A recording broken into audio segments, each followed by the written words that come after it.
Welcome to Win Online, your channel for educational videos.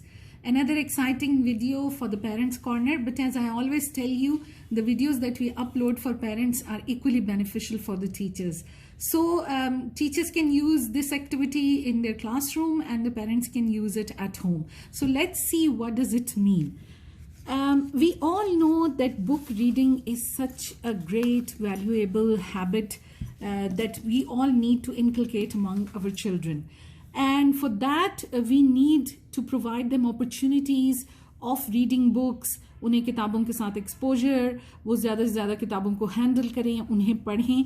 लेकिन इस सबसे भी ज़्यादा ज़रूरी है कि वो अपने लिए पिक कर सकें कि कौन सी किताब उन्हें पढ़नी है. ठीक. और इसको पिक करने के लिए आपने अपने बच्चों को ट्रेन करना है एक आसान सी चीज़ में, और वो ये है कि वो इस लफ्ज़ को याद रखें, PICK, पिक को याद रखें. जब भी वो अपने लिए स्कूल की लाइब्रेरी से कोई किताब लेने लगें, और they are with you and you are at a book store and you want to buy a book for them, they should always remember these 4 letters and this one word, pick. तो pick आपने अपने बच्चों को सिखाना है. If you are a teacher, train your students when they are going to the library, they should bear in mind this word. And if you are parent, तो भी अपने बच्चों को ट्रेन कीजिए कि वो पिक के लफ्ज़ को याद रखें. अब पिक से क्या पता चलेगा? पिक से सबसे पहले जो इसका है वो है P, और P का मतलब है purpose. So why do I want to read this book? Or why do I want to buy this book? Why do I need this book? ये सवाल पूछना है कि मुझे ये किताब क्यों चाहिए. Am I reading for pleasure? Reading for pleasure के लिए चाहिए, या कोई ख़ास चीज़ मैंने लर्न करनी है, कोई स्किल लर्न करनी है, कोई और चीज़ लर्न करनी है, किताब उसके बारे में है. क्या मैं इस किताब को साइलेंटली मैंने पढ़ना है, या रीड अलाउड करना है क्लास में, रीडिंग प्रैक्टिस के लिए है. And who will be my audience? अगर मैंने रीड करनी है तो किसके सामने रीड करनी है. So the very first thing is the purpose. What is the purpose of this book? तो सबसे पहले जहन में ये रखना है कि मकसद क्या है इस किताब का, मैं क्यों ये किताब लूँ, या लाइब्रेरी से क्यों बोरो करूँ, या क्यों खरीदूँ. So the first one is P. Then comes I. I is for interest. When choosing a book, it should be something of interest, and that we all know.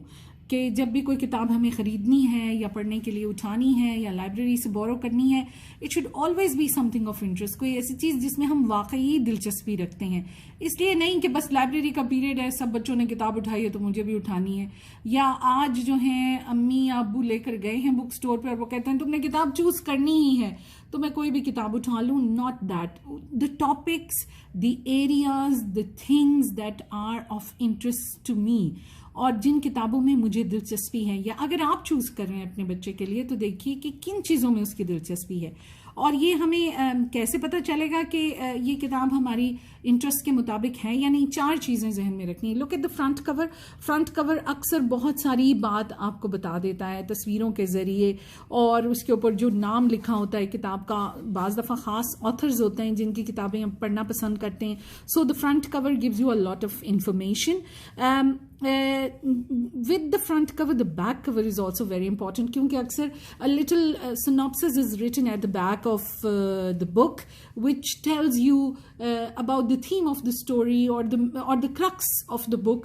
तो वो भी बहुत ज़रूरी होता है. इस तरह just flip through the pages, अगर उसमें कोई फोटोज़ या illustrations हैं उससे भी बहुत अच्छा आइडिया हो जाता है कि किताब किस चीज़ के बारे में है. एंड ऑल्सो जो शुरू में टाइटल में अगर चैप्टर्स के नाम दिए हुए हैं तो उन चैप्टर्स के टाइटल्स पढ़ने से भी you get a fair idea कि ये किताब जो है वो किस चीज़ के बारे में होगी, और is it according to my interest और not. So first of all the purpose, किस मकसद के लिए मुझे रीड करनी है. Second, interest. And then comes the comprehension. Am I choosing a book जिसको मैं कम्प्रीहेंड भी कर सकूं, समझ भी सकूं, राइट. और बच्चों के लिए किताब चूज करते वक्त तो इट इज़ एक्सट्रीमली इंपॉर्टेंट. बाज़ दफ़ा हम शौक में आके या जोश में आके ऐसी किताब खरीद लेते हैं जो वो 4 साल बाद पढ़ेंगे, अभी वो उनकी कबर्ड में पड़ी जो है वो उसका कोई मकसद नहीं है. सो कम्प्रीहेंशन जो है, is the book something that the child can comprehend? Can he or she understand what's read? Is it a book that is appropriate for his or her level of abilities? Level of abilities यानी जिस language में है ये किताब, क्या बच्चे की उतनी ग्रास्प है, वो लैंग्वेज अप्रोप्रिएट है बच्चों के लिए? कंटेंट को भी देखना पड़ता है कि वो कंटेंट अप्रोप्रिएट है उस एज के लिए. So when you are taking, if you are a teacher and you are taking your children to the library, please always bear in mind कि सबका comprehension level एक नहीं होगा. So you need to assist the students in choosing a book, that in picking a book that is according to the level of their comprehension.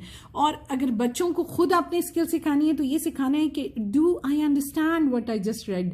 अगर शुरू के सफ़े 1-2 पर मैंने जो पढ़ा मुझे समझ आई कि नहीं आई, और मुझे याद रहा कि नहीं रहा, and was I able to read most of the words. क्या ज़्यादातर वर्ड्स या सेंटेंसेस या सेंटेंस स्ट्रक्चर ऐसा था जो मैं आसानी से पढ़ सका या पढ़ सकी. रिमेंबर वाली बात इसलिए है कि जो चीज़ आप अंडरस्टैंड कर लेते हैं ना अच्छी तरह से, तो वो थोड़ी देर के लिए तो ज़रूरी आपको याद रहती, शॉर्ट टर्म मेमोरी में आपकी वो ज़रूर महफूज होती है. So the third point is pick. Then comes the last one, which is K, and K stands for know the words. Now, the purpose of choosing a book either from the library or buying a book from the bookstore is कि आप उसे पढ़ें. उसका मकसद ये नहीं कि वो आपकी टेबल पे पड़ी है जस्ट फॉर शो ऑफ कि मैंने तो अपने लिए एक किताब खरीदी है, या लाइब्रेरी का पीरियड हफ्ते में एक दफ़ा है, आपने बुक बोरो की और उसके बाद वो आपके बैग में पड़ी रही और अगले हफ्ते आपने उसको रिटर्न कर दिया. That is not the purpose. We want our children, our students to be good readers, क्योंकि इसी से तो सारा नॉलेज आएगा और इसी से तो इंटरेस्ट पैदा होगी और लैंग्वेज डेवलपमेंट होगी. तो know the words, do they know the words. और इसके लिए एक बहुत सिंपल रूल है जिसे हम कहते हैं 5 फिंगर रूल. 5 फिंगर रूल क्या है? 5 फिंगर रूल ये है कि outlines a general idea of how many words a reader should be able to read on each page. अगर तो मैंने एक सफ़ा पढ़ा और उस पर सिर्फ 1 या 2 अननोन वर्ड्स हैं, बाकी सारे मुझे आते हैं, तो then the book is too easy for me, मुझे ये बुक नहीं उठानी चाहिए. अगर उस सफ़े पे 2 या 3 ऐसे वर्ड्स हैं जो मुझे नहीं आते, तो then it is of the right, this book is just right, ये बिल्कुल मुनासिब है, ये मुझे पढ़नी चाहिए. और अगर हर सफ़े पे 4, 5, 6 अननोन वर्ड्स हैं तो फिर इसका मतलब है this book is too difficult. So the 5 finger rule आपने हमें बच्चों को भी सिखाना है कि वो भी जब कोई किताब अपने लिए चूज़ करें तो वो इस 5 फिंगर रूल को याद रखें. अगर सफ़े पे 1 या कोई भी लफ्ज़ ऐसा नहीं जो उन्हें नहीं आता तो then the book is easy. अगर 2-3 लफ्ज़ ऐसे हैं जो नहीं आते तो then it is just right, ये लेवल बिल्कुल सही है.